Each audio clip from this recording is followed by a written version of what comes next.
Hello students, welcome back to the brain rain. मैं हूं Jitendra Sharma. Lovingly you can call me Jitu sir. तो आज का हमारा टॉपिक होगा will be and shall be का यूज़। ये फ्यूचर टेंस में यूज़ होते हैं जब हम किसी से कहना चाहते हैं कि ये काम ऐसे होगा, वो व्यक्ति वहाँ होगा या यहाँ होगा, तब हम इनका यूज़ करते हैं। तो हम देखेंगे कि विल बी और शैल बी का यूज़ कैसे किया जाता है, जरा ध्यान से देखिएगा। तो विल बी शैल बी ये फ्यूचर टेंस में होते हैं। आजकल मॉडर्न जो इंग्लिश है उसमें सिर्फ विल बी का यूज हो रहा है, शैल बी न के बराबर हो रहा है, लेकिन हम दोनों का यूज बता देते हैं। आई और वी के साथ शैल बी, और इसके अलावा जो भी सब्जेक्ट हो उनके साथ विल बी का यूज होता है। एफर्मेटिव सेंटेंस देखिएगा, हम जैसे कि आपको पहले बता चुके हैं, जो स्वीकारात्मक वाक्य होते हैं जिसमें हम किसी बात को स्वीकार करते हैं, ये एफर्मेटिव सेंटेंस होते हैं। इनका ट्रांसलेट कैसे करेंगे, हिंदी से इंग्लिश में कैसे ट्रांसलेट करेंगे देखिएगा। सबसे पहले सब्जेक्ट की स्पेलिंग लगाएंगे हम लोग। जो भी सब्जेक्ट होगा, सब्जेक्ट के बारे में हम आपको बता ही चुके हैं। आप हमारे पहले के जो वीडियोज हैं उनको देख सकते हैं। सब्जेक्ट वो व्यक्ति या पर्सन थिंग होती है जिसके बारे में हम कोई बात कर रहे होते हैं। तो पहले सब्जेक्ट, इसके बाद बी फॉर्म, जो वर्ब की बी फॉर्म है, शैल बी और विल बी, उनमें से एक लगाएंगे सब्जेक्ट के अकॉर्डिंग। इसके बाद कंप्लीमेंट, जो पूरक होता है, हिंदी में से हम कहते हैं पूरक, जो सेंटेंस के सेंस को पूरा कर रहा होता है। इसके बाद जो भी बचता है वो रेस्ट पार्ट होता है। जैसे एग्जांपल लेते हैं हम, यह बिल्कुल असंभव होगा, तो इट, ये यहाँ पर हो गया हमारा सब्जेक्ट।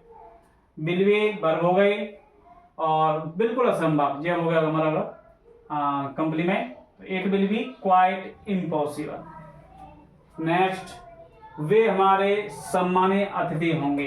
तो यहाँ पर जो सब्जेक्ट है वो है वे, इसकी इंग्लिश होती है दे लगाएंगे।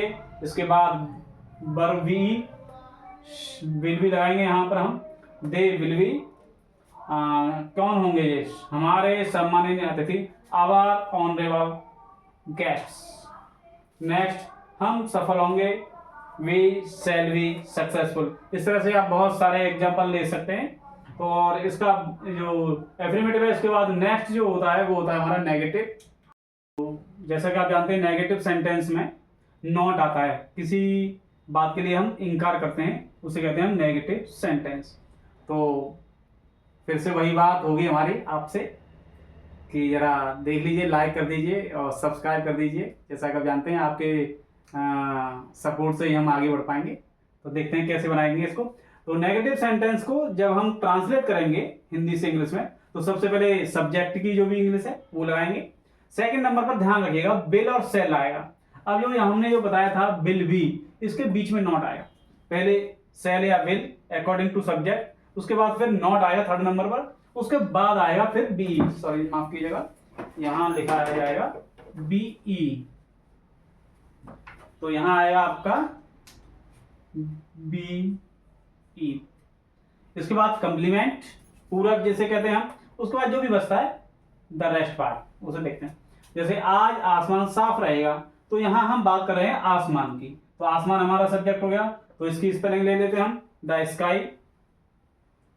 इसके बाद जैसा कि हमने बताया विल या शैल, तो इसका एक साथ विल लगाएंगे। इसके बाद थर्ड नंबर पर लगाएंगे नॉट, 1 2 3, थर्ड पर नॉट हो गया। फोर्थ नंबर पर हो गया हमारा बीई। उसके बाद कंप्लीमेंट क्या है, कैसा रहेगा? क्लियर रहेगा। ये हमारा कंप्लीमेंट है। आज स्काई रहेगा, कैसा रहेगा?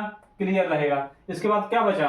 आज, टुडे। ये रेस्ट पार्ट हो गया हमारा। तो इस तरह से आप सेंटेंस बना सकते हैं, उसमें ट्रांसलेट कर सकते हैं। नेक्स्ट देखते हैं हम, मैं इस मामले में जरा भी लापरवाह नहीं रहूंगा। यहां सब पर सब्जेक्ट है हमारा आई, तो मैं का आई हो गया।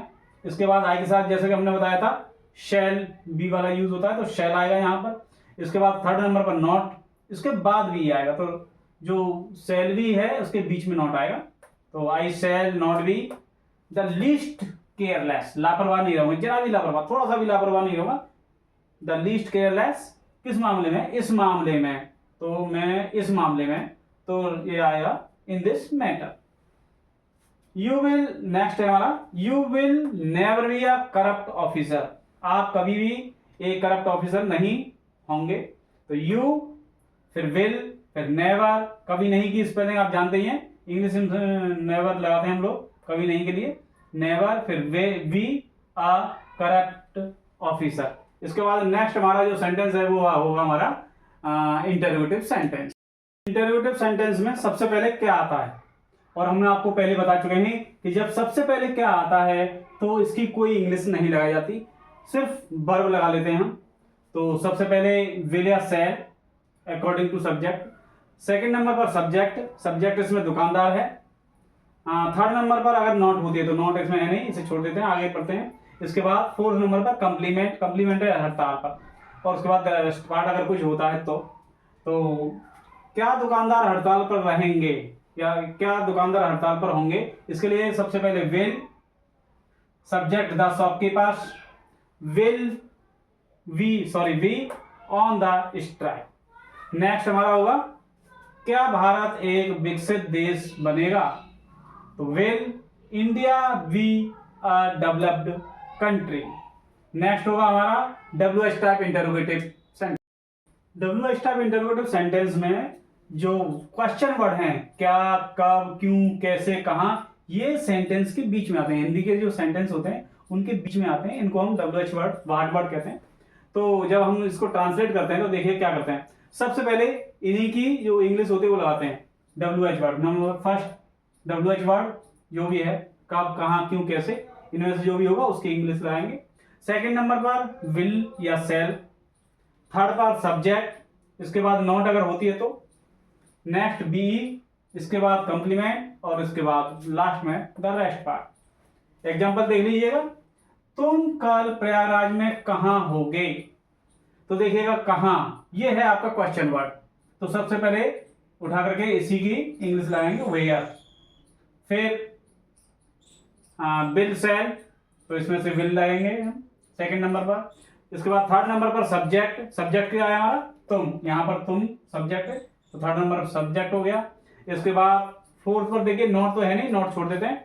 नेक्स्ट हमारा बी, और इसके बाद कंप्लीमेंट। पूरा पूरा क्या है, इन प्रयागराज, तो where will you be in Prayagraj. और ध्यान रखिएगा कि जो बी होता है वो सब्जेक्ट के फिर बाद आता है, विल भी एक साथ नहीं लगाते हैं, ध्यान रखिएगा इस चीज का।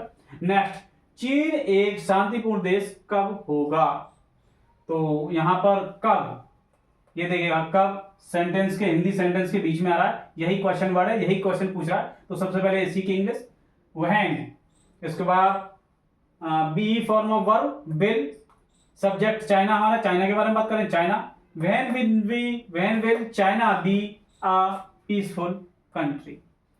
तो सबसे जो इस तरह से और भी बहुत से सेंटेंस है, आपने देख सकते हैं।